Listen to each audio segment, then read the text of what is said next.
Right hand, right foot, left foot. Okay. Ready? 1, 2, 3, go. 5, 4, 3, 2, 1. 5, 4, 3, 2. You have to say it. 5, 4, 3, 2, 1. 5, 4, 3, 2, 1. 3, 2, 1. 3, 2, 1. 2, 1, 2, 1, 1, 1. Okay.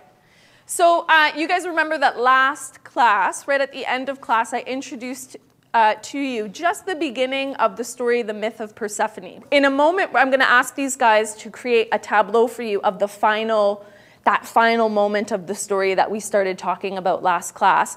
But I'm wondering if anyone could tell us briefly what you found out about that story. So, Maria? Well, Persephone was out with her friends picking flowers, and her mom was watching her. Right. And her dad, Zeus, was also watching her. And then she picked this flower, I think it was the narcissus flower, and then all of a sudden, Hades burst out from the ground. Do you guys remember who Hades is? Okay, Janice? Hades is Zeus's brother. He's Zeus's brother. And does he have a title? Who is he? What's his role? The Lord of the Underworld. The Lord of the Underworld. That's right, yeah. Okay, so the lesson that you saw today is from a unit we do called The Myth of Persephone. And I would describe it sort of as a story drama, or what's often called a process drama. So prior to this class, the students were introduced to a few details of the myth, and basically we dramatized the moment where this key event happens, which is the kidnapping of this girl, Persephone. They don't know the rest of the story or how it ends or why this has happened.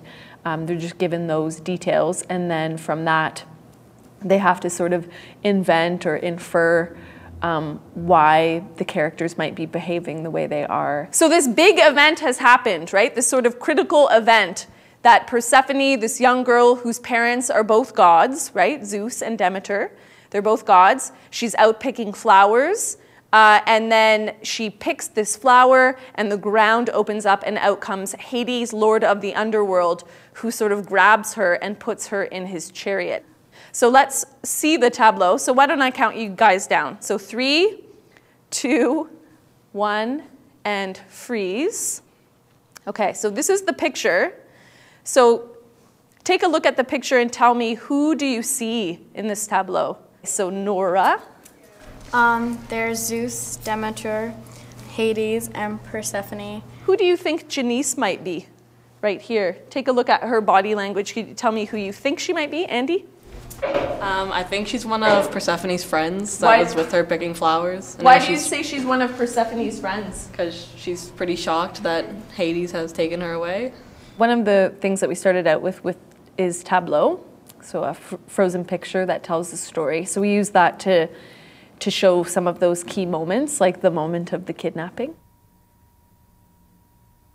Remember, we've been talking a lot about Tableau and the different things that make up a good Tableau. What have these folks used in creating their Tableau? Raven, right here. Well, they've used like levels, which is really good because levels create more depth also. So they also use upstage and downstage, which makes it way more interesting for the audience to look at. Right, okay. Especially because it's not a moving scene, so. Yeah. Anything else that you noticed that you think kind of makes it an effective Tableau, or even a suggestion you would make? They used lots of emotion. What are they using to show you the emotion in the Tableau? Like their body language. Body language. Facial expression, would you say? Not right now. Not tons of it. Okay, so let's have them, if Tableau you guys, I'm going to ask you guys work. It's usually one of the first dramatic conventions we work with. It's usually the one they're most familiar with from coming in from grade 7 and 8. So we would talk a little bit about how you tell a story clearly, because obviously in Tableau you can't talk. So you have to be able to convey a lot about the story just through body language and facial expression. What I'm going to do now is I'm going to thought track them. So I'm going to tap you guys on the shoulder, and when I tap you, if you could reveal one thing you think your character might be thinking and feeling at this moment in time, okay? It could be a single word, it could be a whole sentence, okay? There is thought tracking, which is basically used to reveal a character's inner thoughts. Basically, it's getting a character's inner thoughts with a cue like tapping. And when Miss Kim taps the characters, they said something that we didn't we couldn't find out by just looking at the tableau. I have you now. My baby! Who is this? Zeus? Okay. My brother came through with our plan. Oh God, get him off me! Okay, thank you guys. I'm gonna ask you to relax, but stay up there. Yeah, good job. Okay. One thing that's much different about drama from most other classes is there's tons of work to do in class, and it's definitely more energizing because you actually get to get up and do things. And there's also, as you may have noticed, no desks, so we mostly just sit in a circle and listen to the teacher, and then we go out and do whatever we need to do in the classroom and basically have a fun time. It's more about having the basis of the rules there and then you building off of that, and that's why every single actor in our drama class, you'll see them go up, and even if we were all playing the same character, it would never be the same because, everyone's different and you're allowed to be different in drama class. Can someone just briefly tell us what does it mean when you hot seat a character? What does that mean? Courtney? Okay. It's when you pose questions to the actors who are in role as their character. Okay, so they answer in role. Okay, so this is your opportunity to maybe find out a little bit more about these characters and some of the things that you're wondering about. So what would you like to ask? You can pose the question to anyone sitting here, and they'll answer your question. My question is for Zeus. Would you say that you and Demeter's breakup was pretty clean cut, or is there still some lingering feelings going on there? Well, I would say it was difficult, as all breakups were, but me being my wonderful self, I can move on. I'm not sure how Demeter is feeling, but... I think he made it harder than it needed to be. Obviously, he didn't want to be with me, so he could have just made it like that. He didn't have to just be all, ugh. Okay. One of the reasons why we do the myth of Persephone is because the myth itself has a lot of metaphors and connections to modern day. So some of the issues of modern day, like children growing up and moving away from their parents, leaving home, overprotectiveness, kidnapping, those kinds of things. So it allows them to make connections. Even though it's an old story, they can often connect to it, and we'll talk about their own relationship with their parents or things like that. So they can draw a lot of meaning out of the story. Persephone, I'm wondering if you could tell us a little bit about your relationship with your mother. Is it close? Is it too close? Well, I love her. She's a great mom, but sometimes she can be incredibly overprotective, and the way she's always watching over me, it's like she's everywhere when I'm trying to do something. She's just everywhere, following me wherever I go. Do you feel like you wish that maybe you were a little bit more independent? Yeah, I wish I could just, be like have fun by myself sometimes with just like me and my gal pals, without my mom being there 24/7. Why might Zeus and his brother have some kind of plan that involves kidnapping his own daughter? It's kind of a twisted thing to do, but why do you think they might be planning this? Well, I was going to say that maybe he thought like he couldn't care for her, and that he want like his brother, even though he's evil, like he thought that he might be able to care for her better than he could. That's interesting too. Yeah. Lastly, Maria? Possibly he thinks that Demeter is holding on to Persephone too tightly. Maybe he thinks she's already grown up and should move out of the house. Yeah. Is there anything in this story that you've learned so far that would make you think Demeter is an overprotective mom? What is she doing? Yeah, Sean? Demeter is totally stalking her. Why do you say she's stalking her? Because she's like following her, and like she knows what's going on. Like she's watching her daughter pick flowers, right? Like she seems to be like she's close at hand. She's watching her, right? So maybe she feels very protective of her. Probably the biggest thing that you would see today in the lesson is that they have to make inferences. So there's lots of questions of why might this person have done this? How might they be feeling at this moment in time? What do you think is going to happen next? Or what might this person do next?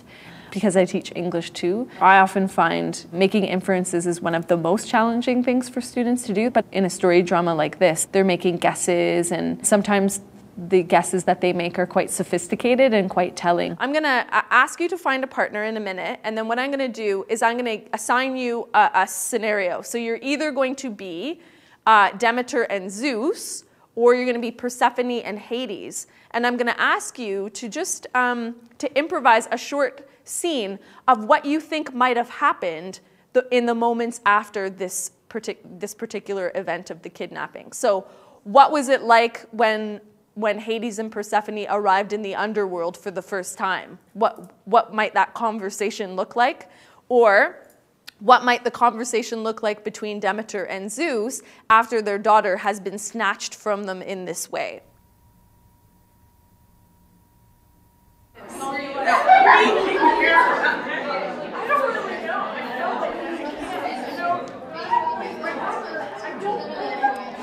Do you have anything to explain to me about our daughter being taken away? No, go away. Go away. Yeah. Zeus, this is our daughter we're talking about. Please, just let me go back to my mom. No, I thought you said your mom was overprotective. So? She's my mother. Please, Hades. No, you have to stay here for a while. My brother, I denounced him as a brother. He is the god of the underworld. Why do you think I would want to be his brother? I find out this is all your fault. You are done. Maybe it was you. Maybe you just want to let her go finally. Miss, I'm so close to her. I need to be with her all the time. I think drama does affect other parts of your life because, for example, if you're in drama and you're creating a scene or anything and you couldn't get, sometimes I'd say like in an argument with another member of your group about like what you want to do and what's the best idea, well, that always happens in real life. Like you're always going to disagree with people, and drama teaches you to sometimes just like step back and let the other person's idea win. Like it's not always about it has to be your idea. You don't accept other people's ideas. Nobody's going to want to work with you. You know, you're not going to think of everything that other people are going to think about. So 100% of the time, if you accept other people's ideas, the tableau or scene will be 10 times better than it just being based off of what your look on the situation was. When something goes wrong, you always come to me. Well, you were standing right there, staring down. Well, just because I was watching doesn't mean I knew what was going on. I was sitting there, I was just doing her thing, picking the flowers, and poof, she's gone. Well, I don't know what happened. If you were watching her. In drama, you learn concentration to stay on task, which you need a lot for other subjects. Like when you have like a test, you need to know how to stay on task and study for it. I'm a very talkative person, so I learned that in order to get a clearer view on what the task is, listening helps way more than kind of going off in my own little world.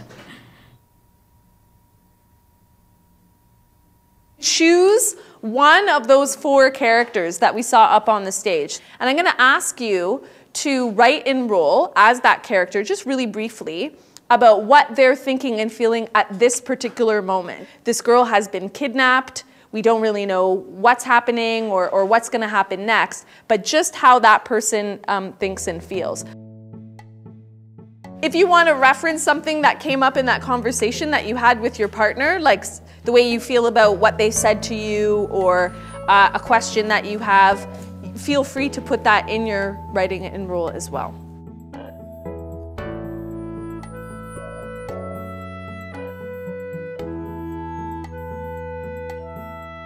Often they would get a writing and role assignment, and then they can put it in whatever form they want. So for example, if it's their diary entry, or some of them modernize it, like it's a text message from Zeus to his wife, or something like that. They have a lot of fun with it. Like you get to be like original, like you have to come up with something interesting. Like some people did like text messages between the characters and like Facebook and stuff. They enjoy inventing things out of their own imagination as opposed to being given something to do.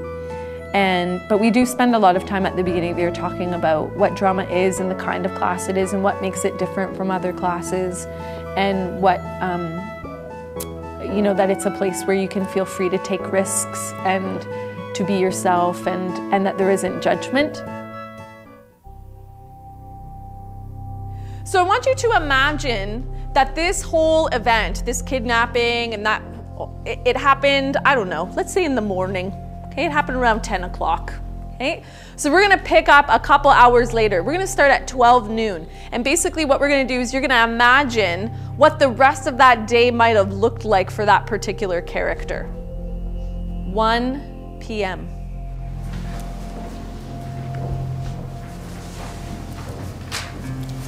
Yes, yes, yes! It worked, Mom. Haiti has no clue about anything. Soon we will pay Daddy and Haiti back for all the pain and sorrow they brought into our lives. 2 p.m. My Uncle Hades just kidnapped me. Yeah, I know, right? I mean, he's a little crazy. He said that he was paid by my father.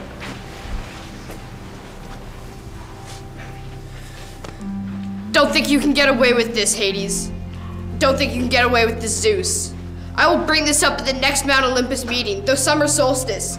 A lot of what they created today comes from them. It doesn't come from the story. It's from their own imagination and their own feelings and their own emotions. And I think when their voices feel valued, that to them is fun because there's that sense again of play and imagination.